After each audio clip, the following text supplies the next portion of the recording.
Hi scholars, make sure you're open to chapter 9 in your book. If you need to pause while you get there, that's fine, but I want to make sure you're reading along with me in your own book as I read out loud. So yesterday when we left off chapter 8, a lot of things were going on. Um, Jax had called his friend, and his friend's little sister, Kavita, had ended up feeding the dragons. And so now they've grown. Um, they're still trying to figure out how to find Ma, and Ambrose's friend Trub just showed up. He says he goes by Trouble. All his friends call him Trouble, or for short, Trub. We're going to learn a little bit more about him and what's going on there, and if he can maybe, hopefully, help Jax find Ma. Who do we have here? Trub asks. I notice that his eyes gleam along with his gold tooth whenever he smiles. This is my friend Vic and his sister Kavita. Trub shakes both their hands and then points to the bench and says, Why don't we sit down? I can think on my feet, but we can make a better plan if we put our heads together. Oops.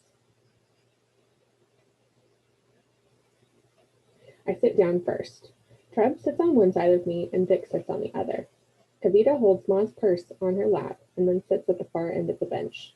I notice she leaves a lot of space between herself and her brother.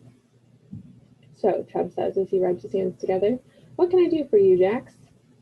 I know it's rude to stare, but I can't stop looking at Trub's bushy eyebrows. The gray and white hairs far outnumber the black ones, but there's no denying his eyebrows look a lot like mine. I want to ask him how we're related, but first, I need to answer his question. Ambrose said you could navigate between dimensions. Ma tried to do it, but something went wrong with the transporter. I point to the guardhouse behind us, and Trub nods like he understands. What's a transporter? Asks Kabi, but Vic shushes his sister. Mind your business, Kabi. She sulks and turns away from us while I finish telling my story to Trub. Vic listens closely but doesn't say a word.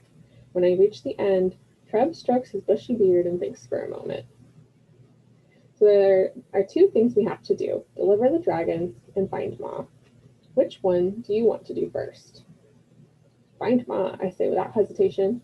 When I left her, she was in trouble. Ma's got a nose for trouble, he says with a chuckle.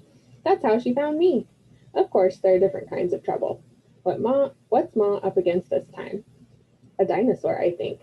Vic grabs my arm. A real dinosaur? I understand Vic's excitement, but this isn't a story I'm proud to share. Well, there was something moving in the jungle, following us, and then just as it was about to attack, Ma sent me back, alone. I don't suppose you two figured out where you were in time, Trub says doubtfully. I think back to what Ma said when she checked her compass. Ma thought it was the Mesozoic era. Triassic period, Vic asks. Jurassic, maybe. What kind of creatures did you see? Trub asks. I wasn't trying to get up close and personal with anything in that world, but there were pteranodon flying in the sky, I tell him. They lived from the late Triassic to the Cretaceous period, though technically they're not dinosaurs, Kavita says in a know-it-all sort of way. They're flying lizards, Vic explained. Lizards? I think for a moment and then slip off my book bag. I pull out Elroy's massive book and show it to Trub. Ma loaned me this, and the man who wrote it is the one who sent the dragons from Madagascar. Trub takes the book from me and opens it up. Elroy Jenkins. I haven't heard that name in a while. Thought he was in Australia, not Africa. Vic checks his watch and stands up. I wish I could stick around, Jax, but it's almost time for dinner. I think we'd better head home. Is there anything else you need? Just one more thing, Vic. How long did pteranodons stick around before they went extinct? Over 100 million years, Kavita replies, even though I wasn't asking her. Anything else? I check with Trub, who shakes his head. Thanks for coming out, Vic, I say. Anytime, Jax, he replies. I hope you find your Ma. Let's go, Kavita. Vic's little sister gets up from the bench and reluctantly hands over Ma's purse. Vic nudges her and says, Kavita wants to tell you something, Jax. I look at her for a long time, but she doesn't say a word. Vic nudges her again, harder this time. Kavita sighs and looks at her shoes. I'm sorry about what happened before, she says quietly. I feel kind of bad for yelling at her, so I say, don't worry about it. And thanks for sharing your snack. With all of us. Kavita smiles at me and then takes her brother's hand. I watch as they walk down the block, the fabric plates on Kavita's dinosaur bag flapping in the breeze. I figure Trouble and I will get back into the transporter, but he surprises me by asking, "You hungry?" I haven't had anything to eat since choking down that peanut butter sandwich that Ma made for me this morning. I want to say yes, but it feels wrong to put my stomach ahead of Ma. Yeah, but shouldn't we get back to Ma? I ask uneasily. Trouble puts his hand on my shoulder and looks me square in the eye. Ma's gonna be all right, son. I know this business is new and strange to you, but I've been doing it off and on for 20 years. And if there's one thing I know for sure, it's that Ma can take care of herself. I think back to the moment in the jungle when Ma pointed her cane at the guardhouse. Before the door even closed, Ma's eyes had locked on mine. Even with the wild creature charging toward her, Ma didn't look afraid. Ambrose thinks Ma sent me back on purpose, I tell Trub. Of course she did, he replies. Ma ain't perfect, but she also don't make no mistakes, if you know what I mean. I didn't, but I nodded anyway, and Trub went on.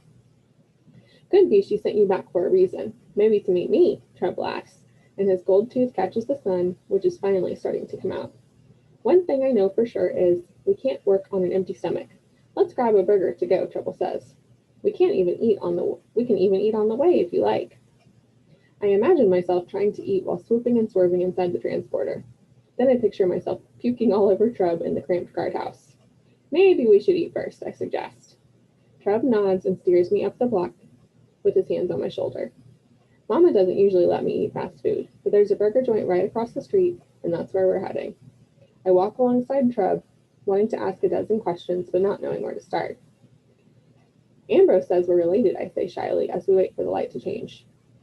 That's right, Trouble says with his gold-toothed smile. I've wanted to do this for years. Do what? I ask. Take my grandson out for a burger. The light changes, but I don't step off the curb. Instead, I turn and take a closer look at Trub. There's definitely a strong resemblance, but if he really is my grandfather, why hasn't Mama ever mentioned him to me? After my daddy died, Mama made it seem like it was just the two of us against the world. And I liked it that way because I knew I could count on her to be there for me. I always figured Mama was such a good mother because her own parents weren't there for her when she was my age. If she couldn't count on her father back then, why should she trust him? Why should I trust him now? Trub watches me as if he can see all the questions swirling in my mind. He smiles and gives my shoulder another squeeze. I sure am glad to see you, son, though I wish we could have met under different circumstances. You probably got a lot of questions for me, so how about we get some grub and then start catching up? That sounds like a reasonable plan, so I save my questions until we're back on the stone bench in front of the guardhouse, eating a greasy burger and fries. All right, so that is where we're going to leave off today. Now we know who Trouble is. Trub is Jax's grandpa. So far, Ma wasn't actually related to him. She was just a family friend who took care of Jax's mama when she was a little girl. But Trub is actually his grandfather. So that's interesting. We're going to see where this goes from here. And the question that you're going to answer on Schoology today is, why do you think that Ma sent Jax back without her? Do you think it was an accident? Do you think it was on purpose? You're going to answer that question and submit it to me on Schoology. And then next week, we will pick back up and finish chapter 9.